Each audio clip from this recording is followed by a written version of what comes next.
Hello student. तो आज की ई लर्निंग क्लास के सेकंड सेशन में आपका स्वागत है। आज हम लोग जो भारतीय राजनीतिक परंपरा थी उसके अंतर्गत जो समन्वयवाद की परंपरा, जैसा कि हम अपने पिछले लेक्चर में बताए थे कि themes in Indian political thought जो एमए द्वितीय सेमेस्टर का पेपर है उसके अंतर्गत प्राचीन और मध्यकालीन भारतीय राजनीतिक चिंतन में हमें तीन तरह की परंपराएं देखने को मिली थी। एक जो पहली परंपरा थी जो प्राचीन पुरातनवादी परंपरा या जिसे ब्राह्मणवादी परंपरा कहते हैं, दूसरी श्रमण परंपरा या तपस्वी सुधारवाद की परंपरा, और जो तीसरी परंपरा है जिसे कहते हैं समन्वयवाद की परंपरा। तो आज हम लोग इस तीसरी परंपरा समन्वयवाद पर चर्चा करेंगे।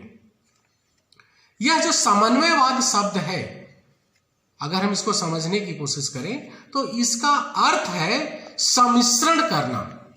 हम जानते हैं कि हमारा जो भारतीय समाज है वो एक बहुलवादी समाज है जिसमें अनेक तरह के विचार, अनेक तरह की संस्कृति, अनेक तरह के विश्वास, अनेक तरह की मान्यताएं प्रचलित हैं।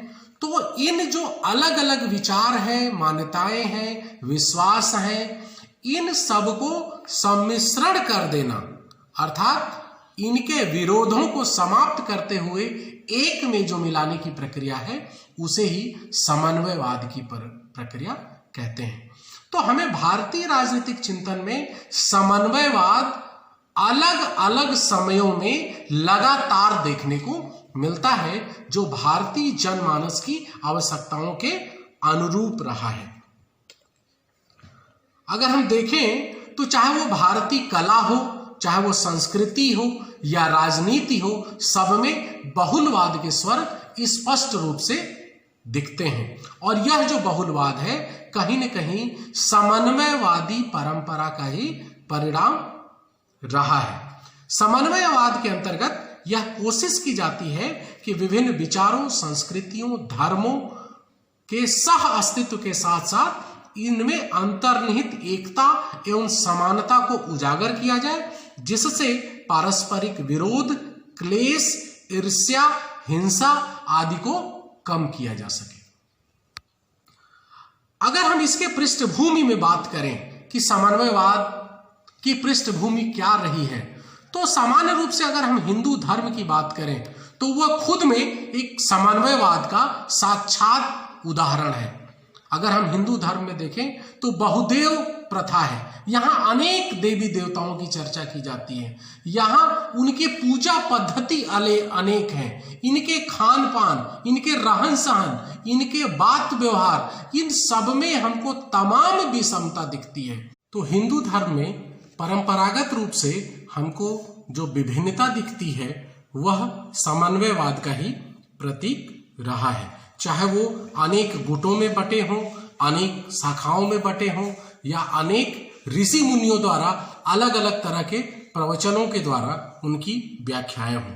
बाद में हमें जैन, बौद्ध, लोकायत, सिख आदि अनेक नवीन धर्मों का उदय भी हिंदू धर्म के विभिन्न गुटों के रूप में ही देखने को मिलता है। और यह कहीं न कहीं हिंदू धर्म की सहनशीलता और उसकी समन्वयवादी प्रकृति को दर्शाते हैं।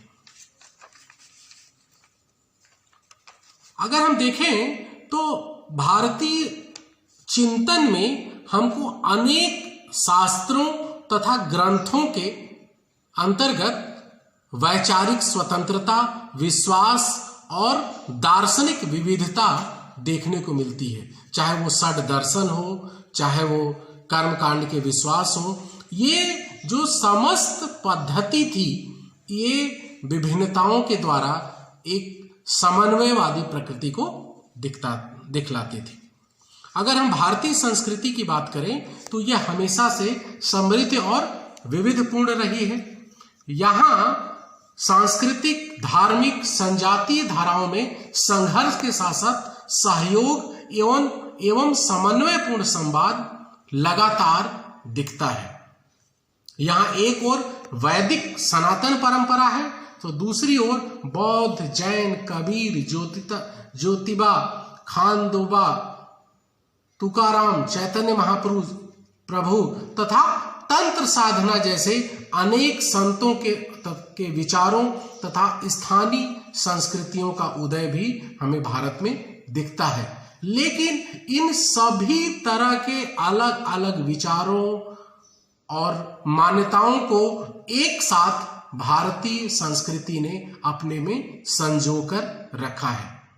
रामधारी सिंह दिनकर ने अपनी पुस्तक संस्कृति के 4 अध्याय के अंतर्गत भारत में सांस्कृतिक समन्वय के 4 धाराओं पर प्रकाश डाला है, जिसमें वो बताते हैं कि जो पहली धारा है वो आर्य तथा आर्येतर जातियों का समन्वय का है। दूसरी धारा वैदिक रीतियों में सुधार हेतु जैन और बौद्ध का उदय जो हुआ वह भी एक समन्वयवादी संस्कृति का प्रतीक है।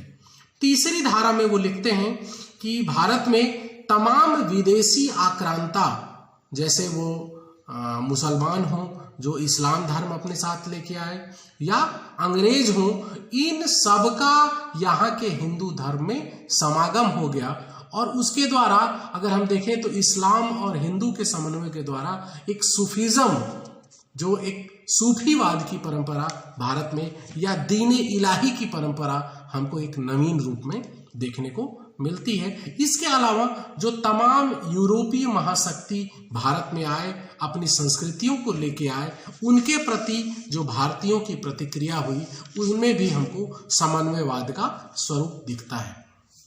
इनके अगर हम विस्तृत रूप से अगर हम इनके अंदर जाएं और सामान्य रूप से देखें तो कुछ ऐसे राजनीतिक विचारक हुए हैं, संत हुए हैं, जिनके विचारों में हमको समन्वयवाद दिखता है। एक सबसे बड़े उदाहरण है हमारे यहाँ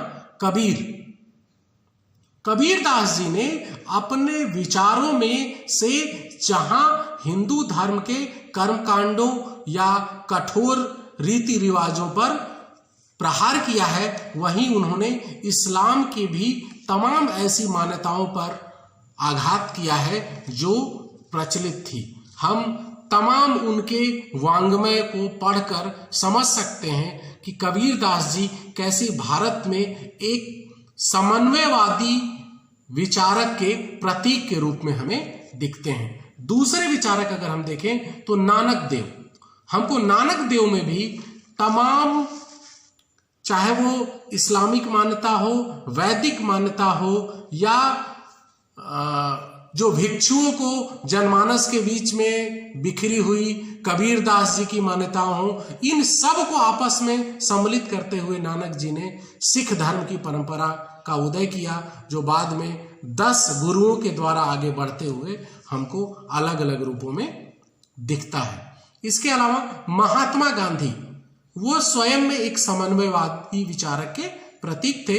उन्होंने थारो, रस्किन, टॉलस्टॉय, ग्रीन जैसे पाश्चात्य विचारकों से भी प्रभावित हुए, वहीं गीता और उपनिषदों से भी उन्होंने विचार ग्रहण किया और भारतीय जनमानस के अनुरूप सत्य और अहिंसा का मार्ग हमें दिया। इसके अलावा जवाहरलाल नेहरू, जो हमारे प्रथम प्रधानमंत्री हुए, उन्हें भी पाश्चात्य और भारतीय चिंतन का समन्वय कहा जाता है कि वो एक तरफ समाजवाद और भारतीय रीति रिवाजों को मानते थे, वहीं जो विदेशी या जो हम कहते हैं पाश्चात्य संस्कृति थे उससे भी प्रभावित थे।